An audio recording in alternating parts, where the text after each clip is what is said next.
তৈরি হন, তৈরি হন। খেলাফা ইজ কামিং ব্যাক ইনশাআল্লাহ। খেলাফা আসছে, যুদ্ধ করা, প্রতিহত করার শক্তি দুনিয়ার কারো হবে না, কেউ পারবে না। মুসলমানদের জন্য একজন আমির থাকবেন, মুসলমানদের জন্য একজন খলিফা থাকবেন, মুসলমানদের জন্য একজন ইমাম থাকবেন, যিনি রাষ্ট্রীয় দায়িত্বশীল হবেন, যিনি রাষ্ট্রের দায়িত্ব গ্রহণ করে গোটা দেশের সকল নাগরিকদের জিম্মাদারি গ্রহণ করবেন, যার উপাধি হবে আমিরুল মুমিনিন, যিনি দুনিয়ার तमाम সমস্ত উম্মতে মুহাম্মাদিয়ার সকল মুমিনদের জিম্মাদারি এবং দায়িত্ব গ্রহণ করবেন।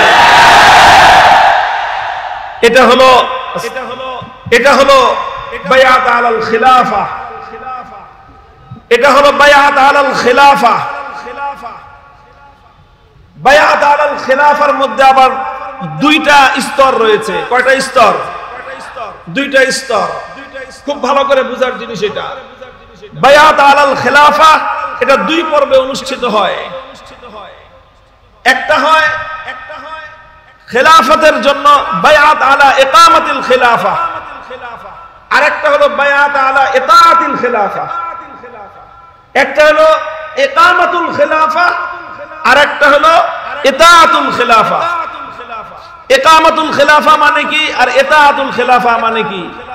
এটা বর্তমান সময়ে উম্মতের উলামাদের জন্য, উম্মতের দিনদার তবকার জন্য, যারা ইসলামকে পালন করতে চায় তাদের জন্য বর্তমান সময়ের অত্যন্ত গুরুত্বপূর্ণ একটা জরুরি মাসআলার আলোচনা করতেছি।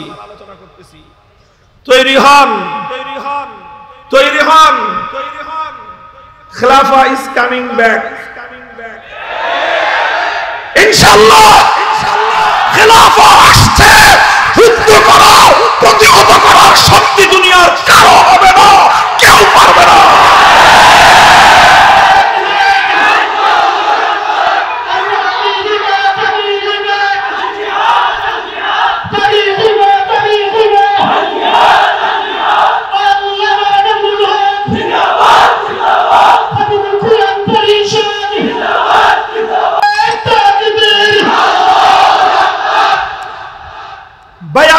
বায়াত আলাল খিলাফা এর আমি বললাম যে এর দুইটা স্তর।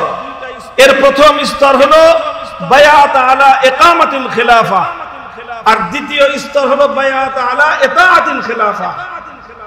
ইকামাতুল খিলাফা কাকে বলা হয়? এটা এমন একটা বায়াত যেই বায়াতের মাধ্যমে একজন ব্যক্তি খলিফাতুল মুসলিমিন নির্বাচিত হয়ে যান। এমন একজন ব্যক্তি যিনি আমিরুল মুমিনিন, ইমামুল মুসলিমিন নির্বাচিত হয়ে যান, যেই বায়াতের মাধ্যমে সেটাকে বলা হয় বায়াত আলা ইকামাতিল খিলাফা।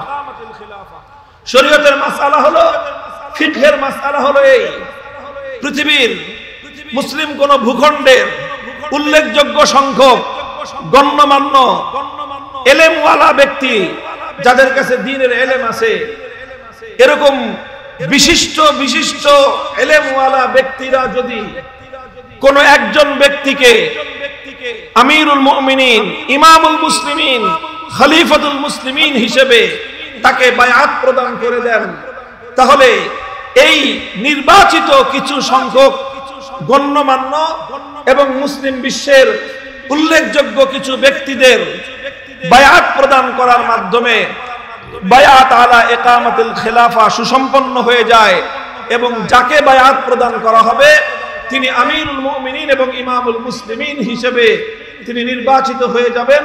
ইসলামী শরীয়তের দৃষ্টিতে তিনি আমিরুল মুমিনিন হিসেবে গণ্য হবেন।